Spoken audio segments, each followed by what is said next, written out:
મેં વિરોધ કર્યો એ નગરપાલિકા અમારી નથી હોતી, બરાબર. હવે મતદાર પૂરા છે નહીં અને નગરપાલિકા ઠોકી બિહારવી છે. કોઈ જાતનું કાંઈ છે નહીં, કોઈ જાતની સુવિધા નથી, કોઈ જાતનું કોઈ છે નહીં, તો આ કરવાનું શું, બરાબર. એની મનમાનતી કરે છે. નથી ગામનો કોઈ મત લીધો, નથી કોઈ ગામને બોલાવ્યા, નહીં કોઈને બોલાવીને કોઈની સહી નથી લીધી, કોઈનો મત નથી લીધો, તો એની તાનાશાહી હલાવી અને એની રીતે એ બનાવી નાખે એમ તો ન ચાલે ને. હા થાય, પણ ગામનો મત તો લ્યો. મત કેટલો? મતનો વિસ્તાર કેટલો? 9,435 મત છે.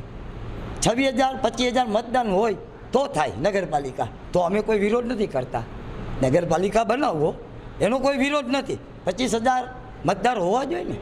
હવે આમાં મતદાર જ નથી, 9,435 મત છે. તો એમાં તો ડેટ સલતીના કાઢો, કોઈ દીકરીના કાઢો, તો અહીંયા મતદાર રહેતું નથી કાંઈ. અમારા ગણતરી પ્રમાણે 8,500 જેવું મતદાન રહીએ છે. એટલે આ બધાય તાનાશાહી હલાવી અને નગરપાલિકા કરે છે. એટલે નગરપાલિકા અમારે રદ કરાવવાની છે. હબીબભાઈ ઈસાભાઈ ટંકારા અબ્રાણી. આ ટંકારા ગ્રામવાસીઓ છે એનો રજૂઆત છે કે નગરપાલિકા રદ કરો, અને એનું મુખ્ય કારણ એ છે એ લોકો એમ કહેવા માગે છે કે વસ્તીનું ધારાધોરણ નથી, હજી વસ્તી પૂરી નથી તેથી નગરપાલિકા બની છે. અને પંચાયતને વિશ્વાસમાં લીધો નથી અને ડાયરેક્ટ જાહેર કરી નાખી છે. તો આ બાબતે અમને આજે જે આવેદનપત્ર મળ્યું છે તે આવેદનપત્ર અમે ઉપર સરકારમાં રજૂઆત કરશું આ બાબતે.